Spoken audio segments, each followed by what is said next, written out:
Hello বন্ধুরা, কেমন আছো সবাই? আশা করি সবাই ভালো আছো। আমিও খুব ভালো আছি। ববিতা অফিসিয়াল চ্যানেলে সবাইকে ওয়েলকাম জানিয়ে নতুন একটি সুন্দর রান্নার রেসিপি নিয়ে চলে এসেছি।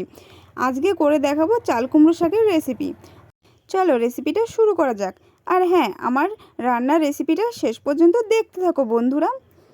প্রথমেই দেখো এখানে কতগুলো চাল কুমড়ো শাকের ডগা কেটে নিয়েছি। চাল কুমড়ো শাকের ডগাগুলো কত মোটা মোটা দেখেছো বন্ধুরা। এখানে দেখো আমি সুন্দর করে ডগাগুলো কেটে ধুয়ে পরিষ্কার করে নিয়েছি। আর দিয়ে দেবো আলুগুলোও কেটে ধুয়ে পরিষ্কার করে নিয়েছি। কিছুটা লঙ্কা ফেলে নিয়েছি। এখানে আমি মাছটা আগেই ভেজে নিয়েছি। কড়াইতে কিছুটা তেল রয়েছে, ওর ভিতরে আলুগুলো একটু ভেজে নেব। ওর ভিতর দিয়ে দেবো ফেলে রাখা লঙ্কাগুলো, কাঁচা লঙ্কাগুলো দিয়েও একটু নেড়ে চেড়ে দিয়ে দেবো পরিমাণ মতো হলুদ। লবণটা কিন্তু এখন দেবো না, লবণটা পরে দেবো। এরপরে দিয়ে দেবো পরিমাণ মতো জল দিয়ে কিছুটা সময় ঢাকা দিয়ে রাখবো। প্রায় 10 মিনিট মতো পর ঢাকনা খুলে এখন দিয়ে দেব চাল কুমড়ো শাকগুলো।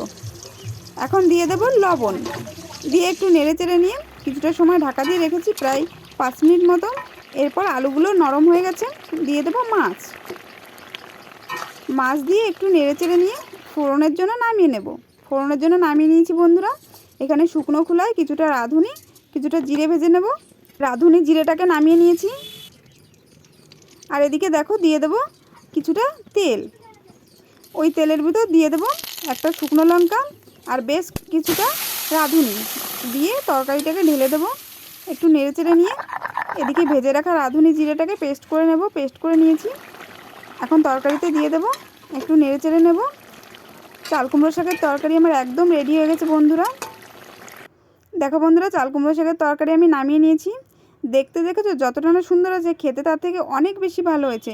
এই রেসিপিটা গরম ভাতের সঙ্গে খেতে দারুণ লাগবে বন্ধুরা। তোমরা একবার হলেও বাড়িতে ট্রাই করতে পারো। আর আমার ভিডিওটা ভালো লেগে থাকলে like, comment, share and subscribe করে দিও।